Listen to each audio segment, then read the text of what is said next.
episode of Tech Talks in our car ride here. So we just left Charleston. We're on our way to Raleigh, the capital of North Carolina. Woo! Just got on the highway, and here with my friend Danny and Kevin. And today we're going to be talking a bit more about tech products, specifically some of the stuff that we're using right now, like Google Maps, or Apple Maps, or Waze. So just to give you a heads up, both Danny and I are avid users of Google Maps. We both love that app, but actually right now in the car we're using Apple Maps because the CarPlay app only supports Apple Maps. So Danny, what do you think of it so far? I don't like it. I have Google Maps on my iPhone, and I recently only started using iPhone. But they don't, if I could put Google Maps on my and replace my Apple Maps, that would be like praiseworthy.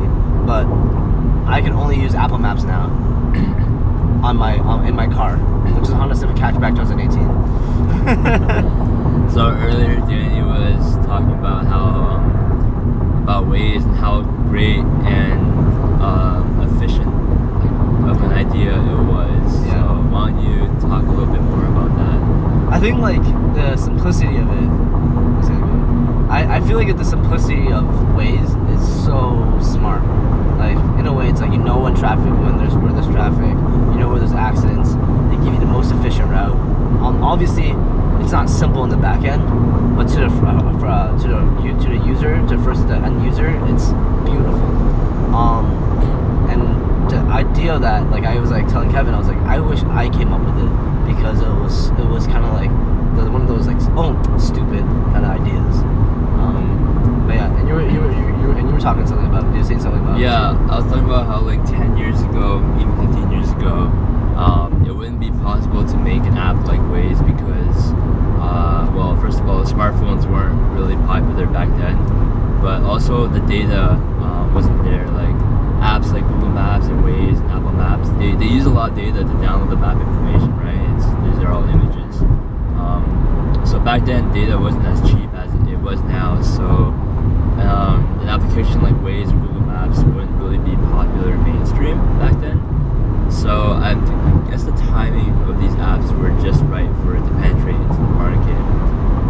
Obviously they do a bunch of optimizations to compress the data that they send, and Google Maps has a feature where you can pre-download maps offline, so it has all the directions packaged up into a file inside your phone.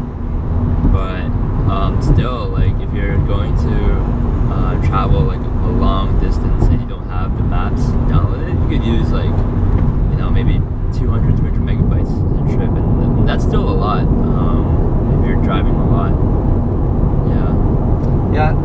So I think in general, Google buying Waze was a really smart idea. It was kind of a smart purchase since they were so dependent on the Google Maps API regardless. But yeah, another actually app that I very much admire is WeChat. WeChat, I saw it fundamentally change my family. So just give a little backstory. I'm first generation, so I was born in Canada. That's first generation, right? First generation Canadian. Yeah, Canadian. Yeah, that's so first generation Canadian.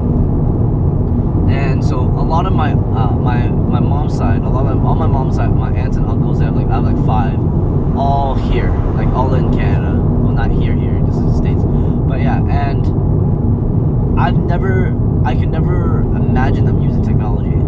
And in the last 3 years, because of WeChat, and because how they are they've learned how to text, they've learned how to send voice messages, they've learned how to operate their phone, they learned how to video chat, answer, gossip.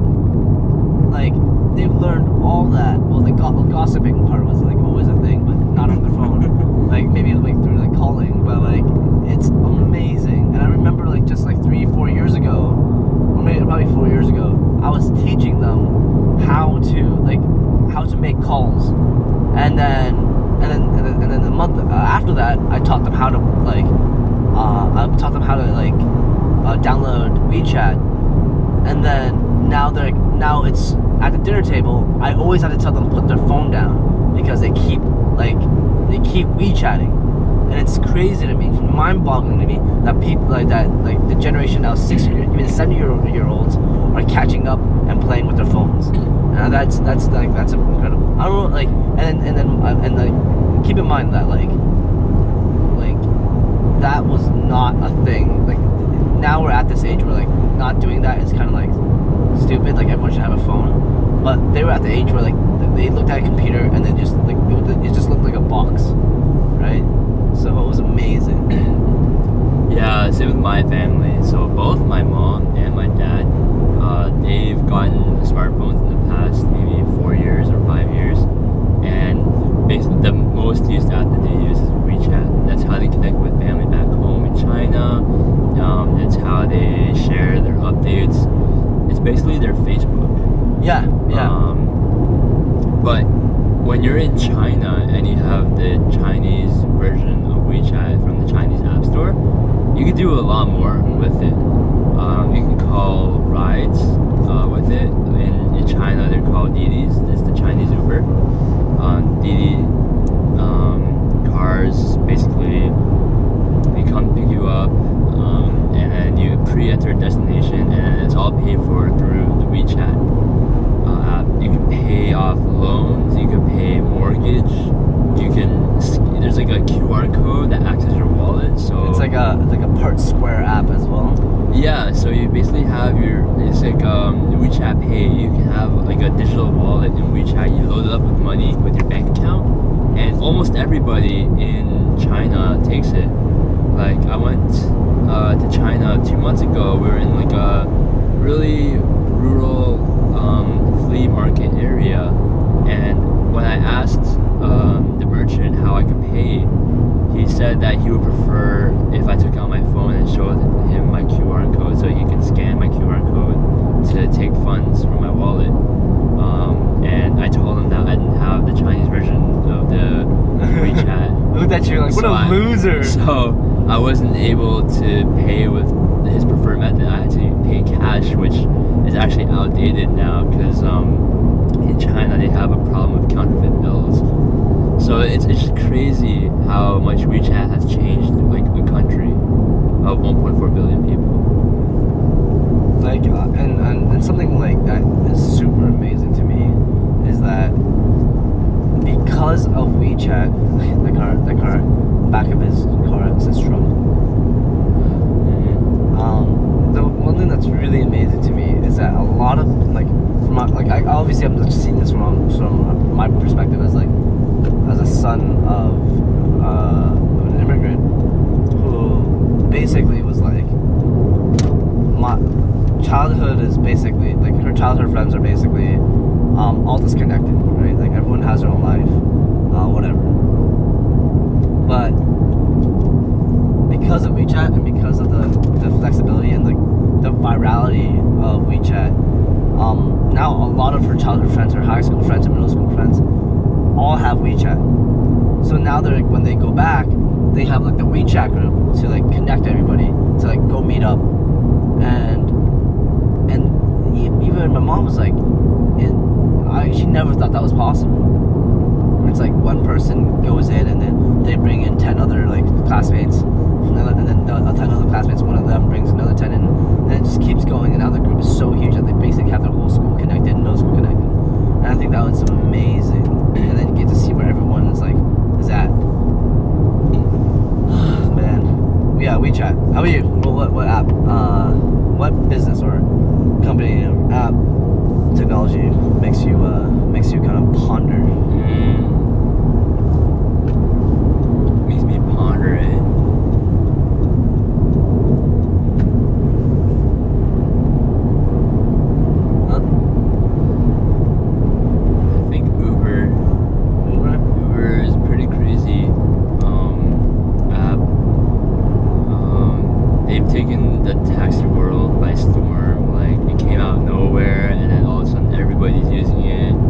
became like a global phenomenon, right? In just a short amount of time, and they have so much funding and such a huge market share. They're fighting huge legal battles. They're like titans, and they grew from nothing. And it's such a simple idea, right? Like it's just taking the taxi service online.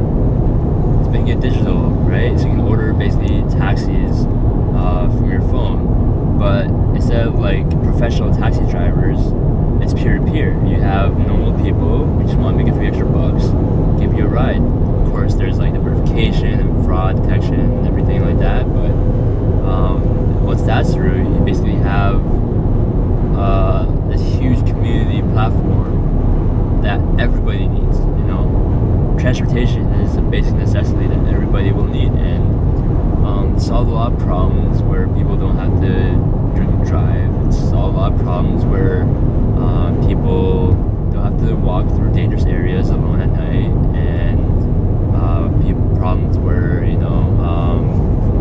carrying like expensive equipment, and maybe it rains and you need to get a ride somewhere. You just call an Uber, right?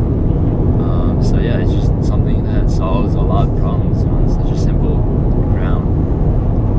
Yeah, I think that's true. Same with like Airbnb and all those like share economy businesses. Another one that's really interesting, I think we talked about slightly before, the Square.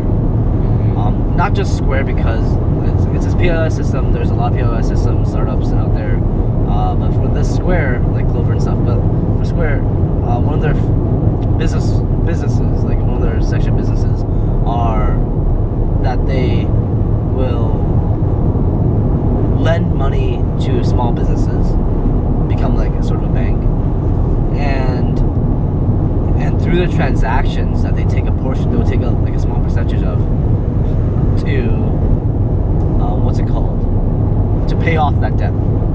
So it gives businesses capital to have a good run rate, and to buy merchandise, buy like stock, for whatever, and gives them like the flexibility of paying it off, which is incredible. And Stripe does that too. Stripe has this program called Atlas. Yeah. It's a product. You can create an American bank account from anywhere in the world and sell products in the US and have the funds transferred to your bank account. So it allows people who have visa issues or don't have the resources available to move into the US to create like an American business. well, that's cool. Like no, I think that's really cool too. But for this one, like they will lend you like $50,000, and for a small business, $50,000 means a lot, right? And then you don't have like, it's not like a bank, so they won't charge you like a crazy amount of interest, but they make money off of you making purchases. See, that's smart. That's like following Amazon's business model with web services. So if you're like a startup company and you need servers or cloud computing, Amazon will like rent you or give you like 100,000 credits or something like that, right? To get you started off the ground. And then like once you get started off the ground, your entire infrastructure is built into Amazon Web Services, and it's really hard for you to switch over to another platform like Google Cloud Platform. Yeah. Or to build up your own server space, right? Unless you grow huge. So essentially, what Amazon's doing is they're sure to give away $50,000 or $100,000 in credits, but they're ensuring future business for years to come, which if you look at from a return of investment point of view, is totally worth it. So I guess it's the same with like the small startups that go with Square. Square injects a bit of capital into it, and then now these companies are in the Square ecosystem, right? And then they just stick with Square. I think that's really cool. And it's like, in a sense, like it's a win-win situation. Totally, yeah. It's like another level of acquisition, right? So you have like your traditional methods of acquisition, which is like social media marketing, ads, and commercials, and et cetera, and you also have like salespeople doing cold calls, and you have ground people going to conferences, right? Now you have like another level on top of that, which is like actually giving away money so that they will come with you, right? It's interesting, like if it pays off. It's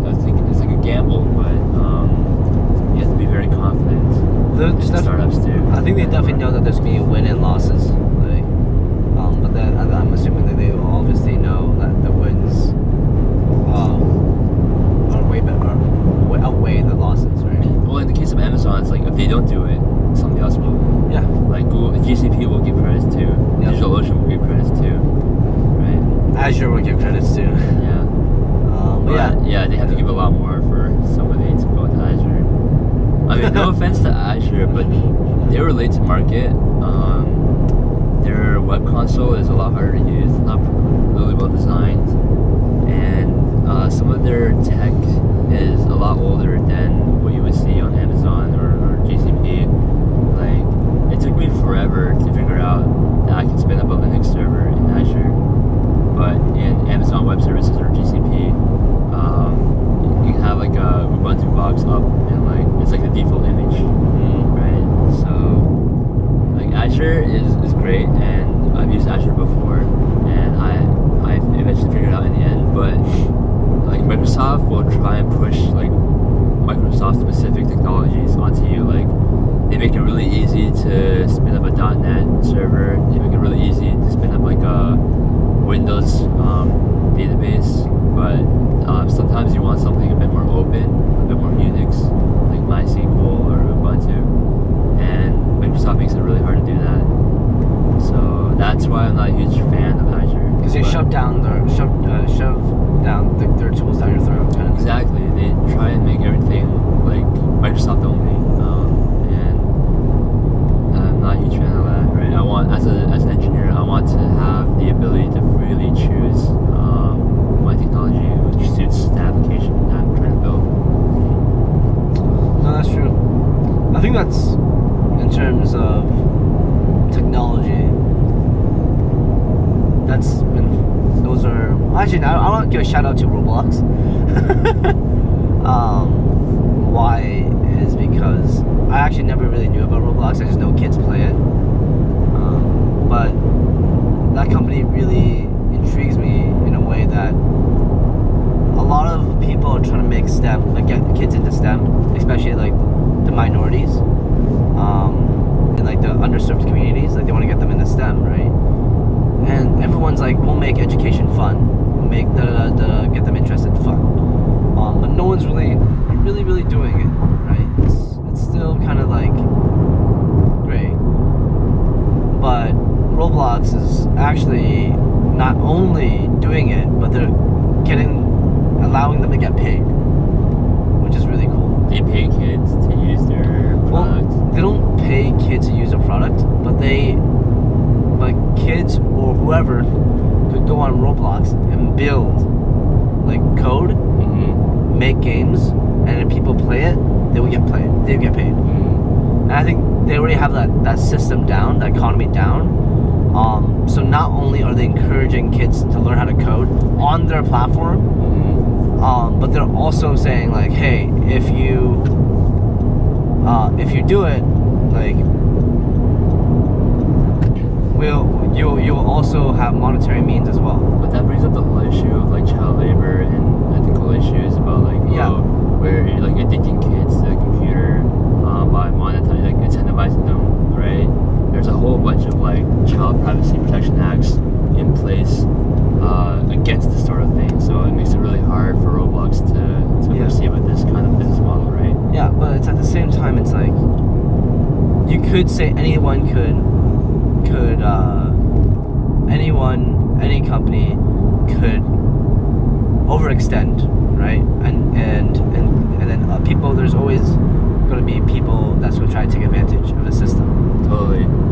But at the means of it, seeing it right now, they are doing what they're setting out to do, the mission, to like encourage kids get into STEM. If let's say I have a little cousin who's like, hey, I don't want to code, but I want to play Roblox.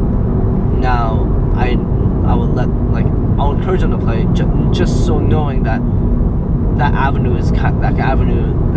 door could be open like slightly for him, right, or her, right? And I think that's pretty cool because not everyone's gonna go to Code Academy, go to Coursera, go whatever just to learn how to code, because that's such like doing that already has so much like friction in a sense of like this commitment.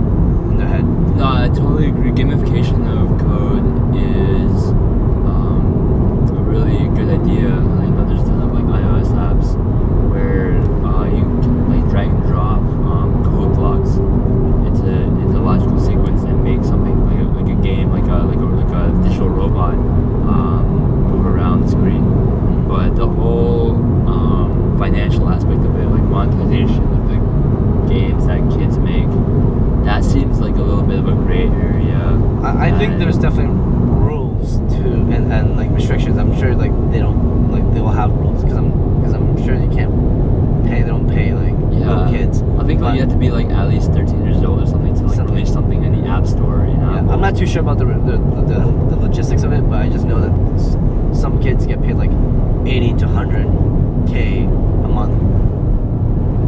Like not kids, like per se, like maybe adults that do it. And I think that's really cool. Yeah, that's really good. Yeah. We're in the wrong job. Yeah, we should make some Roblox games. Yeah, true. We're in the right industry, in the wrong job. Yeah. No, I love my job. Google, please don't fire me. Okay, yeah, but to go. Yeah, anything else? No, I think that pretty much wraps up what we had to talk about. Yeah, let us know if you guys have any ideas. The comment section is going to always be empty. Let us know if you guys have any cool apps and stuff that we should take a look at, and let us know why you like them. Alright, take care guys. Until next time.